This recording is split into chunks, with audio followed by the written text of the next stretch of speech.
again, it comes down to, if you think of what are the two most important things you need to know, who are you writing it to, who's your audience, and how are you writing it to them? What channel are you using?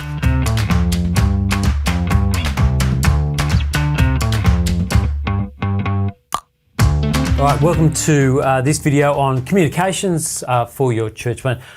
Madeline's changed a little bit. We now have Gus McCow with us. He is the head of innovations department within Reach Australia. He's eminently qualified to talk about what we're going to be talking about today. The question we're going to be grappling with in this video is this: how do I communicate with my partners, prayer, planting, financial partners, about what's going on, and engage those as well who I'm trying to reach, I'm planting this church for, using communication tools, whether it's social media, email, whatever else we might come up with. That's the question we're trying to grapple with.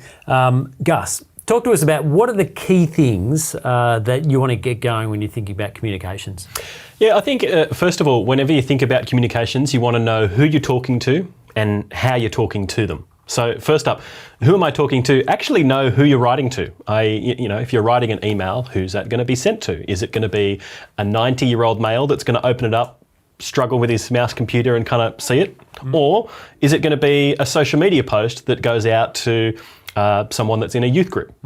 You need to know who you're talking to and how you're talking to them. And so the ways you'll hear that is audience and channels. Those are the kind of languages you use in communications world. So audience, understanding the context in which the person's going to receive it. Who are they? How are they wired? What are their demographics? How are they likely to respond? How do they think? What do they agree with, disagree with? Understand who your audience is really well up front. But you also want to know, how are you writing to them? What's the channel? What's the medium you're using? So like you mentioned before, you might use an email, you might use social media. Those have very different ways in which you're going to communicate. You might write a flyer that gets dropped into a post box for somebody. For all of those things, you want to think about how you actually write in a way that both the audience will receive it, but also how they then take it. If they're getting a social media post that is 800 words long, that doesn't work. People don't read 800 word social media posts. They'll read short snippy ones or ones with like a video in there. Similar for an email, they're more likely to read longer content because that's what engages them. You draw them in with a story and help them understand it. Email's a much better space to be able to do your kind of longer format communications. And so again, it comes down to, if you think of what are the two most important things you need to know, who are you writing it to, who's your audience, and how are you writing it to them? What channel are you using? I'm hearing you talk about multiple channels though as well. And so you're saying decide if you've got an email or you've got social, you actually need to think deliberately into both of those spaces. Who's the audience for this channel that you're using? So how is it then tell us, what are the channels? We've spoken about social media, there's email, there's this things called the Tok, is that right? The Tok, that's it, yeah. That's fantastic. I haven't heard that one before. Particularly if you're thinking from a church planning perspective, you want to really think through about awareness to start off with, right? So think about what's going to generate the most awareness for you as a church planter in helping people know that you actually exist in the world. And so when you think communications, don't just think emails, think maps. Yeah. Are you on all your local mapping services? Think about search. If people Google for, church in my local area, do you show up? You need to think about SEO, search engine optimization. That's when your website actually shows, the content that it needs to, and that search engines pick that up. But also SEM, marketing. You can run Google ads to be able to help people know that you exist. We're a new church in a new area. Come find out about us. You also, speaking of websites, it's really important that you have a website up. People search, they want to know what you're in for. At the same time, you want to think through your social media channels. So you do want to have at least an Instagram, I'd say, for churches these days. You want to have at least a Facebook. People want to see authentic images. They want to see who are the people I'm going to meet? What's it look like? Help me understand what the space is before I set foot inside this scary new church that's just launched around the corner. Put yourself in their shoes. That's probably the most important thing you can do as you start to think about how you communicate. Put yourself in the shoes of the audience member you're talking to. If they're receiving a social media post, what are they likely to do when they see it? What will they most likely respond? How will they think about what would convince them to set foot inside of church for the first time? And the majority of them won't want to come and set foot in church the first time that they see something. They want to come and explore it. They want to check you out online. They want to peel behind the blinds, have a good look, understand what is this place before I go set foot in it.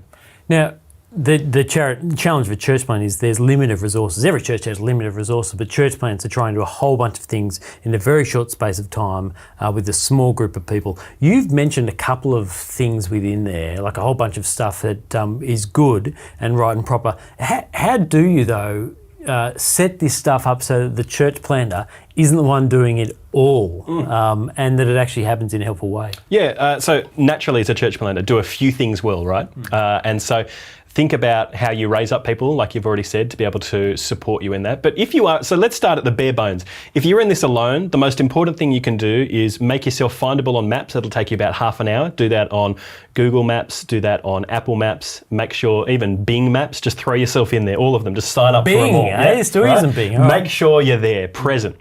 Make sure you have a single page website.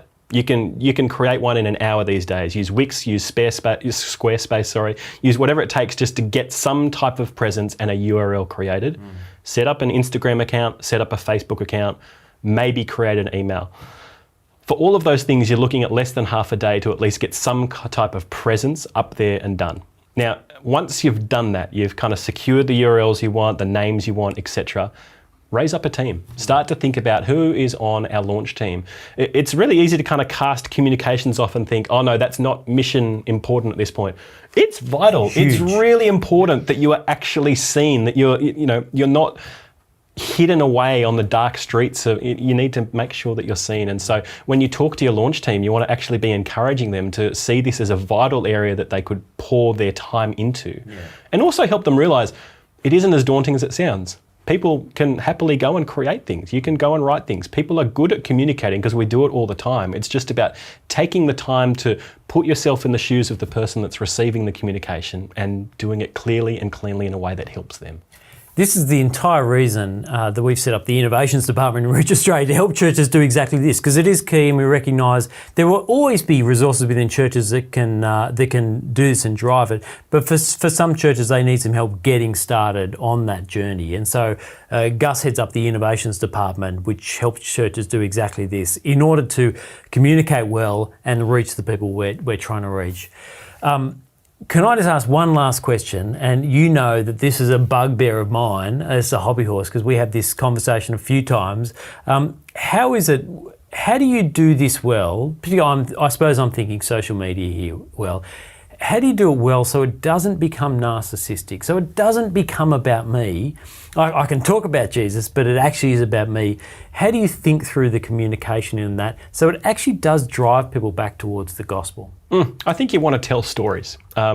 If you tell stories that point people to Jesus, that show people that it isn't about how great I am as a preacher, check your heart, right? Your motive's right at the door before you start posting on social media, like you've already said.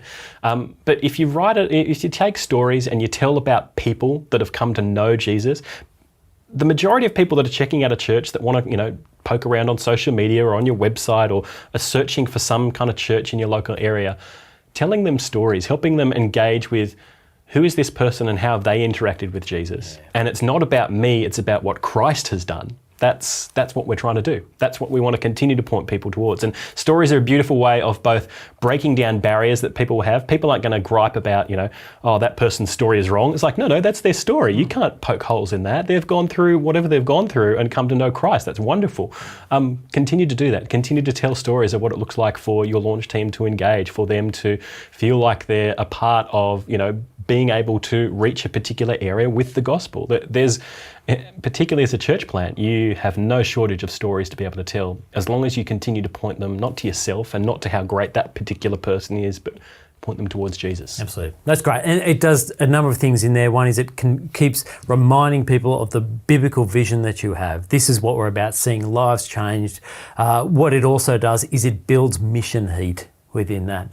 This is what we're doing this for. This is how God is working. And that's the kind of thing which people partner with you in a whole number of ways for to see lives change. Gus, thanks very much. No worries.